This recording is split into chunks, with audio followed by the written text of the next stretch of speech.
Reel आली होती की उकडून घ्यायचा आणि मॅश करायचा.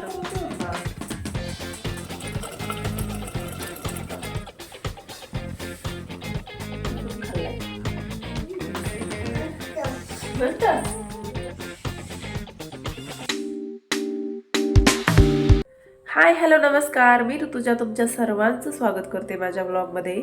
आणि थंडी एवढी पडली आहे, तुम्हाला माझा आवाज पण थोडासा बदल येत असेल, कारण सांगू शकत नाही मी किती किती उरलेत हात, तरी पण यात एवढं दिसत नाही. एवढे हात उरलेत, चेहरा ते उलायचं तर जाऊच द्या, पण सर्दी, कंटिन्यू सर्दी आहे, कंटिन्यू सर्दी, बिलकुलच आराम नाही त्याला. असं एक घसा ते एकदम बसले. रात्री तर मला एकदम रात्रभर झोपच नाही सर्दीमुळं. पण आता आपण खूप म्हणजे बघा, प्रत्येक गरम गोष्टी आपण थंडीतच खातो. डिंकाचे लाडू असतील, तीळ असतील, आपल्याला जे सण असतात त्याच्यात पण अशा गोष्टी ॲड केलेल्या आहेत की संक्रांत आली की आपण तीळ खातो. अशा थंडीमध्ये गरम गोष्टी आपण बाहेरून खातो. त्याचा फक्त थंडीपुरताच फायदा नसतो आपल्याला, त्याचा ऑल ओव्हर पूर्ण एक वर्ष त्याची इम्युनिटी आपली तशी टिकून राहावी म्हणून ह्या थंडीमध्ये आपण ते सगळे पदार्थ खात असतो. आणि तुम्ही एक नोटीस केलं का नाही माहीत नाही, पण तीनही ऋतूपैकी थंडीमध्ये आपण जे पण खाऊ ना ते पण खूप छानपैकी पचतं आपल्याला, ॲसिडिटी होत नाही काहीही खाल्ल्याने थंडीमध्ये. त्याच्यामुळे थंडी पण तेवढीच महत्त्वाची आहे. पण माणूस असा प्राणी आहे की तो कोणत्याही गोष्टीला खूप लवकर कंटाळतो. पाऊस आला की, उन्हाळा आला की त्याला वाटतं किती उष्णता आहे, थोडासा पाऊस पडला तर बरं होईल. पावसाळा आला की कधी जाते पाऊस, सगळीकडे चिखल ते सुरू होत आहे.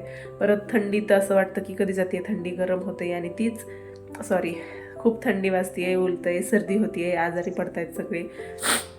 पण आजारी पडणं पण ते पण एक इम्युनिटी वाढण्याचं आपल्या लक्षण असतं की आपल्याला आजारी पडल्यास आपण बघा गरम गरम गोष्टी खातो की सर्दी होते, आता थंड वातावरण आहे सो गरम चहा प्या, हळदीचं दूध प्या. त्याच्यामुळं ती पण आपलं इम्युनिटी स्ट्रॉंग करत असतं वर्षभरासाठी, ह्या 3 महिन्यासाठीच नाही. आणि आता थंडी येतं, हेच आणखीन 2 महिन्याने असं होईल की एसीची हवा खायला पण आपल्याला पैसे द्यावे लागतील. सो हे थंड वातावरण, चला एन्जॉय करू. आता कितीही कंटाळा आला असला तरी एन्जॉय करू तर म्हणावंच. आज करणार आहे गाजरचा हलवा, पण थोड्याशा वेगळ्या पद्धतीनं करणार आहे मी. जे आता नवीन जी रील आली होती की उकडून घ्यायचा आणि मॅश करायचा, कारण खूप कंटाळा येतो हे खिसायचा. आणि ह्यांचं असं असतं की गावरान गाजराचंच खाल्लं पाहिजे, ते जे लांब लांब भेटतात ना मग ते खिसतात पण पटकन, पण ते नाही खायचं, त्याला काही चवच नसते म्हणे. मग ह्याला हे चव असते आणि हे ऑर्गॅनिक आहेत, त्याच्यामुळे ह्याचंच करायचं आहे. आणि आता एवढूशे गाजरं किती वेळेस खिसत बसू ना मी, त्याच्यामुळे म्हटलं चला थोडंसं ट्राय करून बघते मी की शिजवून कसा होतंय आणि तुमच्या सोबत पण शेअर करते. So stay tune. हलवा करायच्या आधी ना दुपारचा स्वयंपाक करून घेतला. आज मी स्वयंपाकामध्ये भोपळ्याची भाजी, भात आणि भाकरी करणार होते. आणि हा जो लसूण आहे ना, हा पूर्ण डब्बा भरून आईने मला सोलून दिला होता. आणि ती देतानाच म्हणली होती की 15 दिवस आता जाईल तुला. आणि खरंच तो 15 दिवस होत आलेत आता. तो लसणाचा डब्बा आणखीन पण गेला आहे. आणि लसण पण सोललेला असला ना काम छोटं वाटतंय, पण सोललेला लसण असेल ना तर काम इतकं फास्ट होतंय सगळं. आणि मी भाकरी टाकायला सुरू करत होते तोपर्यंत सौ आली होती. त्यांनी बाहेर नेलं होतं तिला, म्हणून मी रिलॅक्स काम करत होते. पण सौ आली होती आणि तिला झोप लागली होती, त्याच्यामुळे ती जास्तच किरकिर करत होती. पटकन भाकरी टाकल्या, तिला खाऊ घातलं आणि तिला झोपी लावलं. पण भाकरी होईपर्यंत ती काही ह्यांच्याकडं पण जात नव्हती, तिला माझ्यापाशीच यायचं होतं. म्हणून मी तिला नादी लावत लावत कशा तरी भाकरी केल्या. आणि ह्यांचा पण फोन कॉल सुरू होता, त्याच्यामुळे ती त्यांच्याकडं पण गेली नाही. आणि माझं असं होतं ना, मी जेव्हा पण शूट करायला घेते ना लाईट बरोबर जाते. आमच्या इथं सध्या लाईटचे खूपच प्रॉब्लेम आहेत आणि आज पण ती नव्हती, म्हणून तुम्हाला बॅक साईडनं थोडासा अंधार दिसतोय. त्याच्यावरची थोडीशी स्किन काढलेली आहे, म्हणजे त्याचे केस असतात ना त्याचे, ते काढून घेतलेत. आणि हे मी आता असेच कुकरला लावणार आहे. चला बघू आता कसं होतंय ते. आधी कुकरमध्ये तूप टाकून घेतलं आणि त्याच्यात गाजरं टाकले, परत थोडेसे हलवले आणि एक अर्धा किंवा 1 कप पाणी टाकते. कारण दूध टाकून ते शिजवणं म्हणजे कुकरला इतकं शिट्ट्या काढणं मला काही व्यवस्थित वाटत नाही, म्हणून मी त्यात पाणी घातलंय. आता ते पाणी जेव्हा शिजतं ना तेव्हा म्हणजे थोडंसंच घालायचं की गाजर फक्त खाली करपू नये एवढं.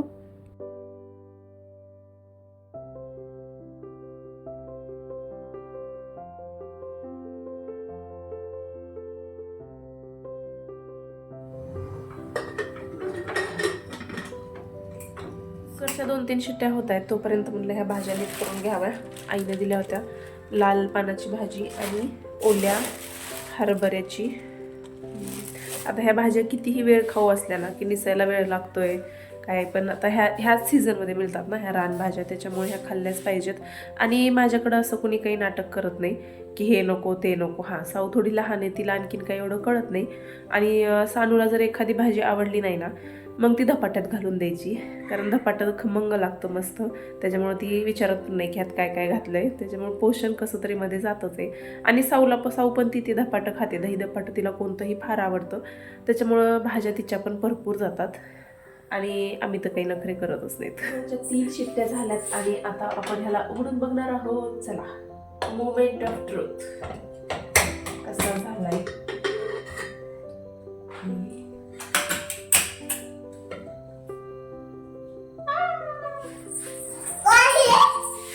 आधी आपण सगळ्यांना दाखवू. छान शिजलेले आहेत गाजर हे बघा. आता आपण ह्याला मॅशरने मॅश करून घेऊया. गाजराचा हलवा आहे बाळा, तुला खायचा? ओके, थांब, आणखीन थोडा वेळ लागेल, गरम आहे.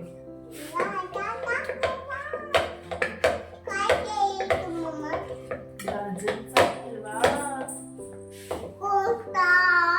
गाजरचा कशाला पण आम्हाला कोणता असं सूर लावायचं असते का?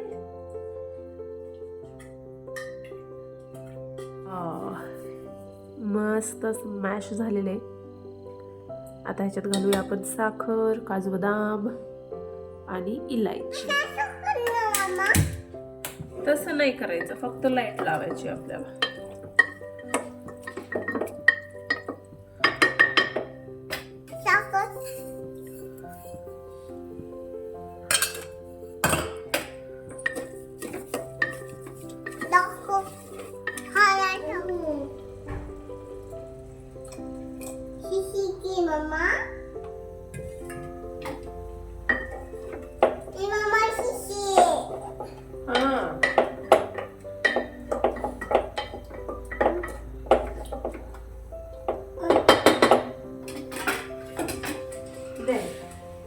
शिशी नसते, हे इलायची आहे, शिशी नाही.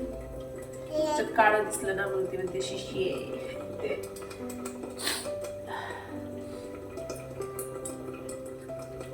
त्याला म्हणायचं इलायची, शिशी नाही म्हणायचं.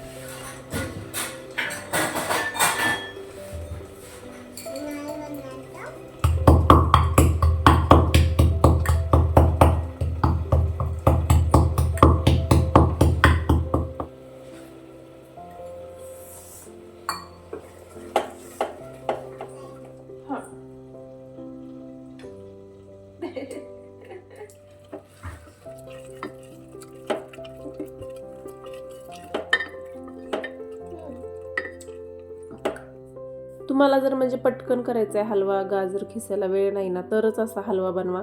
नाहीतर मला असं वाटतं की खिसून हलवा बनवलेला चांगला, कारण हा आजच करायचा आणि आजच खायचा असा आहे. ह्याला टिकवून ठेवू शकत नाहीत तुम्ही, ज्या त्या दिवशी संपवावा लागतो. बाकी टेस्ट काही वेगळी येत नाही.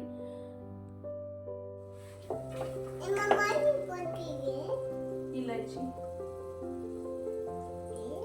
साखरेचा डब्बा चाटून पुसून खाल्लाय. राहिले का काही ह्यात बघ? नाही, संपलं सगळं, संपलं.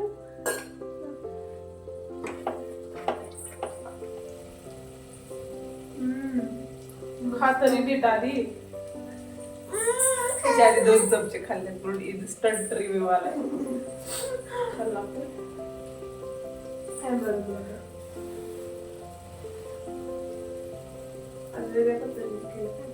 शिजवून कुकर मध्ये